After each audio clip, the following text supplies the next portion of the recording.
Comment communiquer une décision avec laquelle on n'est pas d'accord? Je vais être honnête, j'ai pas un profil de vendeuse. Si je suis pas convaincue moi-même d'une décision, je pourrais pas convaincre qui que ce soit. Mais en tant que leader, je me suis rendu compte qu'il ne s'agit pas de vendre une décision, mais plutôt de la comprendre, de l'intégrer et de trouver un point d'ancrage qui fait du sens pour moi. Quand je suis dans une situation où je dois communiquer une décision avec laquelle je suis pas d'accord, voici ce que je fais.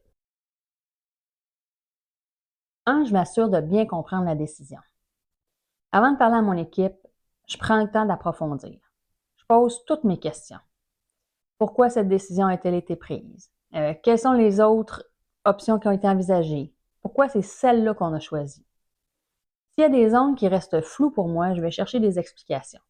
Pour être crédible, je dois maîtriser les faits et les intentions derrière cette décision. Je dois faire du sens.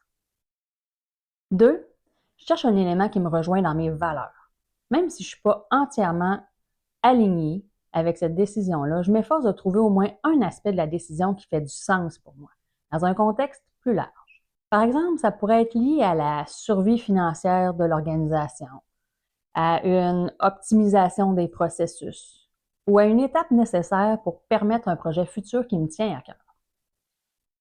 Cet alignement-là, même s'il est partiel, me permet de parler avec authenticité à mon équipe. 3, j'adopte une attitude professionnelle et neutre. Quand vient le moment de communiquer, je me concentre sur la neutralité. Plutôt que partager mes états d'âme, je présente la décision de manière factuelle et structurée. Par exemple, je pourrais le présenter comme, après avoir étudié plusieurs options, voici la direction qui a été choisie puis les décisions qui expliquent A, B, C, D. Cette approche me permet de préserver ma crédibilité tout en respectant le processus décisionnel. 4, je crée un espace pour les questions et les réactions. Je sais que mon équipe a besoin de se sentir entendue, alors j'ouvre la porte aux discussions.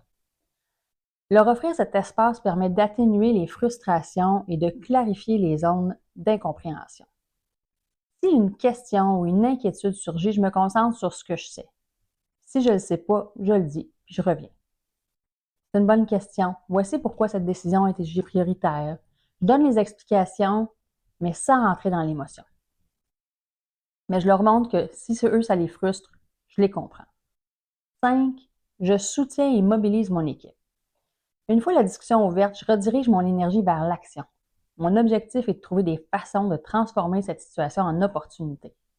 Même dans un contexte difficile, je m'efforce de montrer qu'il y a des aspects positifs ou des résultats à long terme à envisager.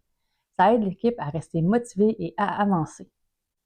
Je dois être un exemple, un modèle pour eux que la suite est possible. Pour moi, communiquer une décision avec laquelle je ne suis pas d'accord, c'est pas trahir mes valeurs. C'est trouver un pont entre la décision et ce que je crois profondément. Quand je réussis à établir ce lien-là, même s'il est petit, je peux communiquer avec assurance et authenticité. Ça se sent. En résumé, si vous êtes dans une situation comme celle-là, prenez le temps de comprendre. Trouvez votre point d'ancrage et soyez un pilier pour votre équipe. Vous serez surpris de voir à quel point votre propre approche peut influencer leur perception. Pour d'autres conseils en leadership, abonnez-vous. À bientôt!